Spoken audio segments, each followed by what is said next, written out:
Make sure you're not around when we leave for Italy, my brother said over dinner. It would be awkward if you tried to tag along. My mom nodded. It's just not your place anymore. I just raised my glass and said, understood. Later that night, I quietly canceled all their tickets and waited. At check-in, they were denied boarding. My sister texted, fix this now. I smiled and replied. I didn't think they'd become my enemies that night. Honestly, if you told me 24 hours before the dinner that things would fall apart this fast, I would have laughed. I had been planning the trip for weeks, counting the days until I could finally see their reactions. I thought it was going to be one of those rare moments when everything just worked, no arguments, no judgment, just appreciation. It was a Friday night, warm out, the kind of weather that made you think good things were on their way. I pulled up to my parents' house with a bottle of wine and a stupid grin. It had been a while since I'd done something like that, just showed up to sit with them like old times. I walked in like a fool, thinking I'd hear, we're proud of you, or at least, thank you. 3 weeks before, I'd gotten the kind of promotion that changes your whole financial bracket. I didn't tell them right away, I wanted it to be special. I wanted to wrap it in something memorable. So, I booked a family trip to Italy, Florence, Rome, Venice, first class, 5-star hotels. I paid in full, every last cent. I told myself it was worth it, even if it put a dent in my savings. They were family. That's what you do. When I finally told them, I expected surprise, tears, maybe gratitude, at the very least. But what I got instead was something I still can't fully explain. My mom gave this half smile and said, that's generous of you. My sister asked if she could bring her friend Mia. My dad raised his eyebrows like he couldn't believe I had that kind of money. And my brother, he just poured himself another glass of wine and said something I'll never forget, just make sure you're not around when we leave for Italy. It would be awkward if he tried to tag along. I thought he was joking. I looked at him, waited for the punchline, but he wasn't smiling. My mom didn't even flinch. It's just this trip, it's going to be about us. You've got your life now, and that's great, but it's not really your place anymore.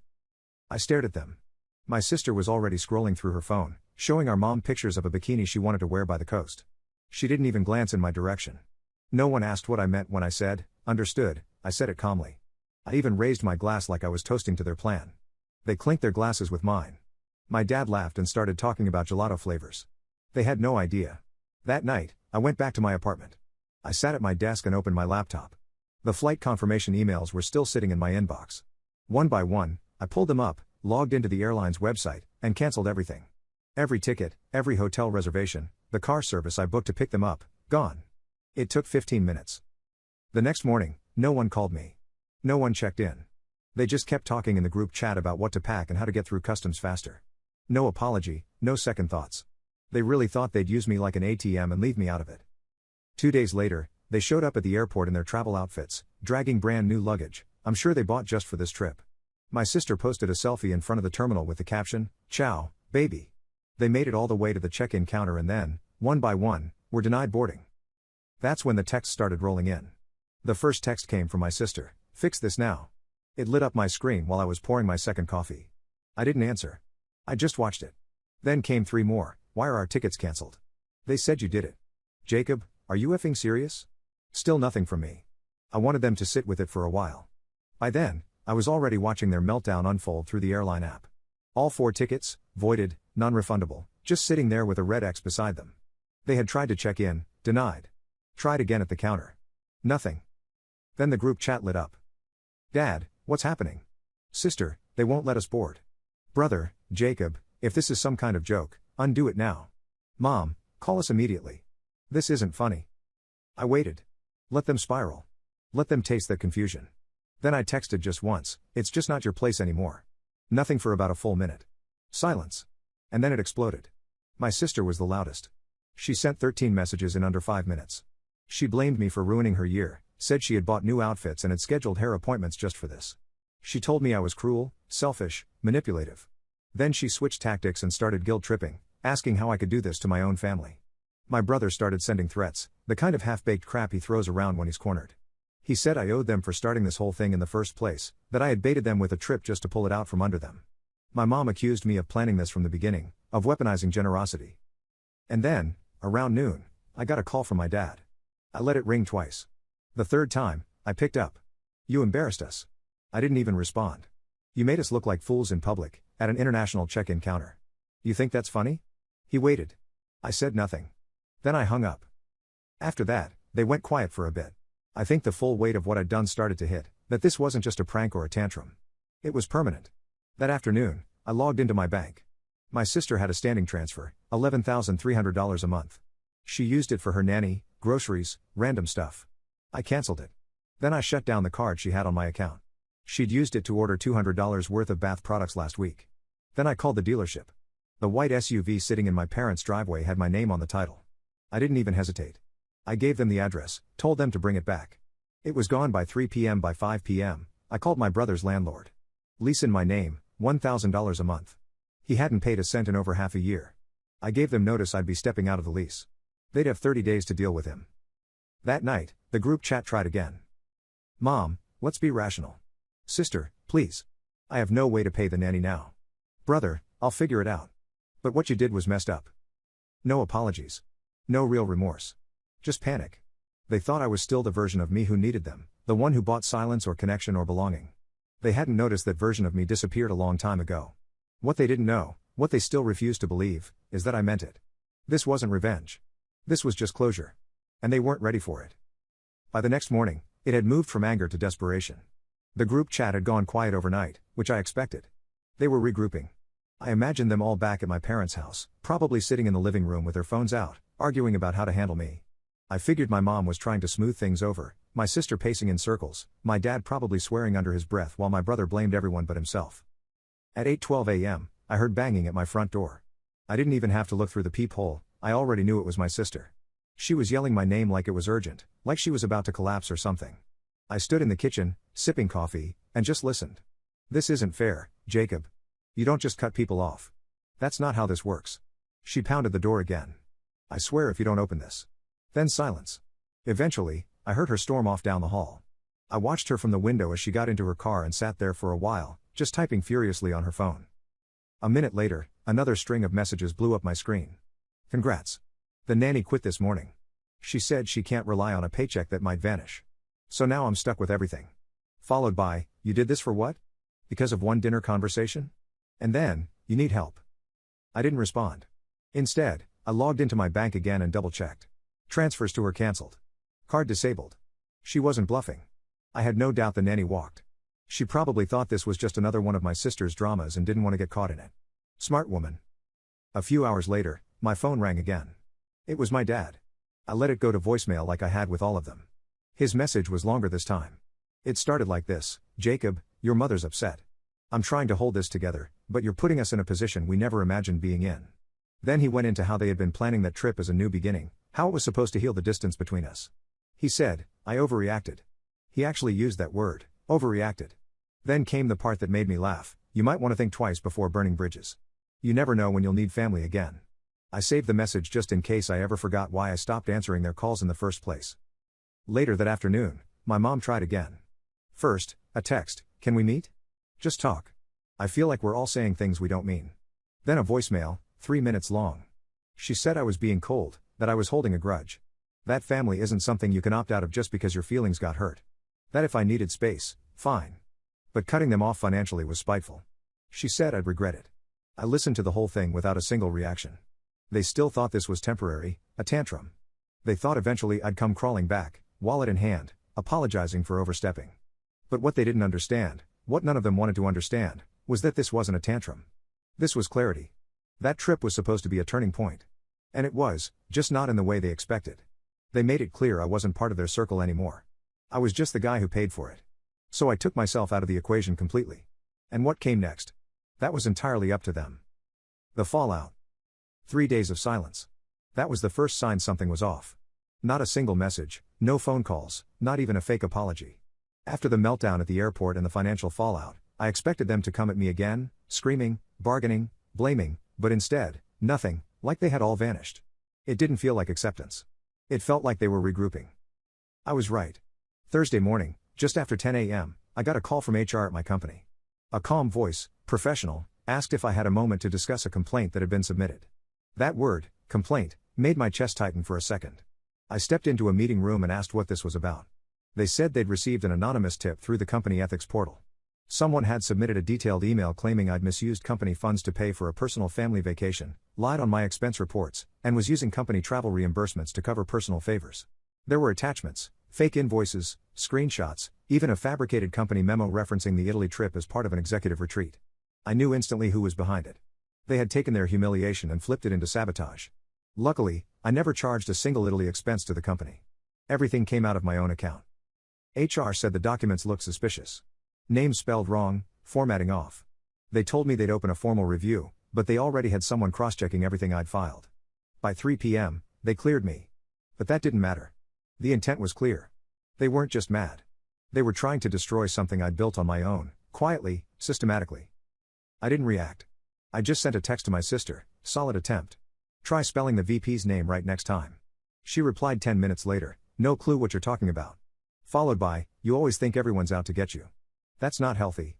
And finally, let me know when you're ready to act like a grown-up. That last one made me laugh. I was still shaking my head when my doorbell rang. I opened it to find a woman I didn't recognize. Late 30s, worn-out expression, holding a little boy in one arm and a canvas bag in the other. She asked if I was Jacob. I nodded. I'm Clara. I used to work for your sister. Nanny, she said. I'm sorry to show up like this, but I thought you should see this before she buries it. She handed me a flash drive, told me she was quitting, that things had gotten too toxic in that house. She said she didn't want to get involved, but that she had saved the files, just in case. I offered her money. She refused. She lied to you a lot, Clara said before leaving. I closed the door, plugged the drive into my laptop, and opened the folder. It was worse than I imagined. There were recordings, audio files of my sister talking to friends and my mom, bragging, mocking, calling me a glorified ATM, saying things like, he'll always pay if you throw in a guilt trip. One clip was her explaining to someone how she manipulated me into thinking the Italy trip was a family celebration, when really, it was just our reward for dealing with his holier-than-thou attitude. My mom's voice popped up more than once, agreeing, telling her not to worry because I never had a spine. And there was more. Screenshots of group texts I wasn't in. Photos of my apartment she must have taken secretly when she visited, captioned with things like, guess who's paying rent for us all? Even a draft of an email they almost sent to my boss a week earlier, accusing me of workplace harassment. My name typed over and over again in places it didn't belong. I stared at the screen for a long time, then copied everything to an encrypted drive. I didn't say anything for a while. I didn't send the files. I didn't threaten them. I just sat with it until around midnight. That's when I texted her one last time. I know everything. Good luck. She didn't reply, but my mom did at 1:43 a.m. 2 words, please stop. The tone had changed now. They tried using me, then guilt, then threats, then sabotage. Now they were scared, and I hadn't even started. The reckoning. After that night, I heard nothing from my sister for a full week. Not a single message. No calls, no sarcastic texts or fake concern. It was like she'd evaporated. But I knew that kind of silence from her wasn't peace. It was survival mode. She was hiding, buying time. The only one who kept reaching out was my mom. Every few days, I'd get a short, vague message from her, we need to talk, or, whatever this is, it's gone too far. Then one day, she stopped trying altogether, too. That's when I realized she must have seen the contents of the flash drive. Whether Clara gave her a copy or she got it through my sister, I don't know. But once she knew what I had, the game changed. My dad, radio silence. Not even a passive-aggressive forwarded article. He had taken his embarrassment and sealed it off like he always did. If he didn't acknowledge it, maybe it didn't happen. My brother was the last to show his hand. It came in the form of an eviction notice. Apparently, after I pulled out of the lease agreement, the property manager gave him 30 days to either take over the lease or leave. He couldn't afford it. So, instead of calling me or admitting defeat, he tried to sue me for emotional distress. He sent me a copy of the paperwork, handwritten in blue pen, barely legible. Said I had caused him to lose housing stability and that I owed him 6 months of future rent to compensate for trauma. It was so ridiculous I actually kept it in a drawer just in case I ever forgot the level of entitlement I was dealing with. I didn't respond. I let him file it. It was thrown out almost immediately. A few days later, he showed up at my building. I didn't open the door. I watched from my window as he stood on the sidewalk, yelling into his phone. I saw him motioning like he was ready to throw something. Then he just stopped, looked up at my window. For a second, he stared like he didn't recognize the person on the other side of the glass anymore. Then he turned and walked off. That same night, my sister cracked. She sent me a paragraph, long, sloppy, emotional. Said she was sorry, said she made a mistake, that she missed me, that I'd always been the strong one, and she didn't mean what she said at dinner. She asked if we could meet, just to talk. I didn't reply. Instead, I scheduled a meeting with my lawyer. I'd been thinking about it for a while. The car still under my name, the property where my parents lived. I didn't own it, but I had been covering the taxes quietly for 2 years. That ended. Official letters were sent, documents filed. I revoked power of attorney privileges my dad didn't even know he still had on one of my older accounts. I checked every joint detail I'd ever shared with any of them. Bit by bit, I erased them from everything, every system, every connection. And as I watched them scramble to recover what they lost, I realized something unexpected. They weren't just angry. They were terrified of a version of me they had never known, one who didn't need them, one who had stopped hoping they'd change. And by now, they finally understood. There was no coming back. The aftermath. It's been just over 3 months since everything ended. At first, I kept checking my phone, half expecting another explosion, another angry voicemail, another guilt-laced message, but there was nothing. Slowly, the noise stopped. Total silence. It didn't happen all at once. My sister tried to hang on the longest. Her messages started thinning out. Fewer insults, more forced positivity. She sent a photo of her kid painting at daycare. No caption. A week later, she followed up with a longer message about how she'd reflected and grown from the experience. She said she hoped we could talk again someday. I read it, then I archived it. The same woman who laughed at me behind my back, who tried to ruin my job, who used me for months, now she wanted a reset, like nothing had happened.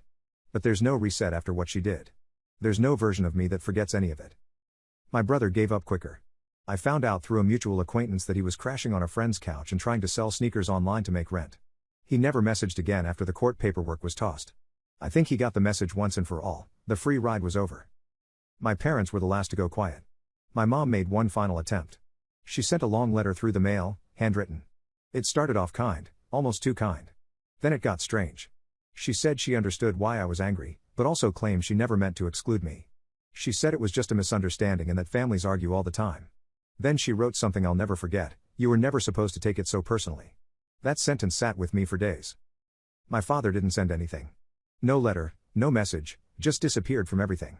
Even blocked me on his phone like I'd done something unforgivable. Like I had betrayed them. And maybe, in their world, I did. I stopped being the one who funded their lives, who stayed quiet, who let it slide. I've heard through a few people that they tell their version of the story to anyone who will listen, that I turned on them after a petty disagreement, that I'm selfish, arrogant, unstable, that I let money change me. What they don't say, what they never will say, is what really happened. They don't talk about how they laughed while excluding me from a trip I paid for. They don't mention the lies, the sabotage, or the footage. They don't talk about how they looked me in the eyes and made it clear I was nothing more than a credit card to them. No, that part they leave out, and that's fine. They can build whatever story they need to feel like the victims. But here's the truth: they thought I would never leave because I never had before. They thought they could humiliate me, lie to me, and still keep my money and support. They thought I'd always be the one who forgave, who paid, who tried to fix what they broke. They were wrong. We don't speak anymore. There are no calls, no birthdays, no awkward holidays, no fake apologies, just clean, empty space. They hate me now. Not for what I did, but because I finally made them live without me. The update. It's been 3 more weeks since that last wave of silence. No contact, no letters, no surprise drop-ins. The line is clean now, like someone finally cut the wire that had been fraying for years. And for the first time in my life, my days are quiet. Peaceful in a way I didn't know I needed. No one's asking for money. No one's guilting me into flying out for a holiday or helping pay off unexpected expenses. My phone doesn't vibrate at midnight with my sister's emergencies or my dad's vague one-word text demanding I call back. They're gone. Not just physically, but mentally. They've shifted into a place I no longer occupy. And my life, it's better. I get up earlier now, not because I have to, but because I want to. I've started cooking again, real meals, not takeout. I go for walks after work. I actually sleep through the night. My apartment feels bigger, cleaner. I even took down some of the old family pictures that I used to keep around out of guilt. I replaced them with places I've been, people who didn't ask anything from me other than to show up and be myself. A few people in my life know the full story. I don't tell it often, but when I do, their reactions are always the same, some version of, "I can't believe you went through that." But the truth is, I didn't go through it. I lived it for years. I accepted it. I normalized it. It's only now with distance that I can really see it for what it was: slow erosion. Death by 1,000 withdrawals. Love that came with invoices. Support that came with strings. Family that only existed when I paid for the glue to hold it together. And I'm not bitter. Not even angry anymore. That part's burned off. What's left is something sharper: clarity. They never saw me as a person, just a resource. And when I stopped being useful, they tried to punish me for it. But the beautiful thing about being done is that there's nothing left to lose. No more trying to fix what was never real. No more hoping they'll wake up and see me for who I actually am. I've deleted their numbers, blocked their emails, cut off the remaining accounts they quietly depended on. It's not revenge. It's just reality. I've stopped trying to be the son, the brother, the provider they imagined. Now I'm just Jacob, and that's more than enough. Some weekends I'll catch myself reaching for the phone out of habit, thinking maybe I should check in. Then I remember there's nothing left to check in on. Their absence doesn't ache anymore. It just feels quiet, like background noise that finally stopped.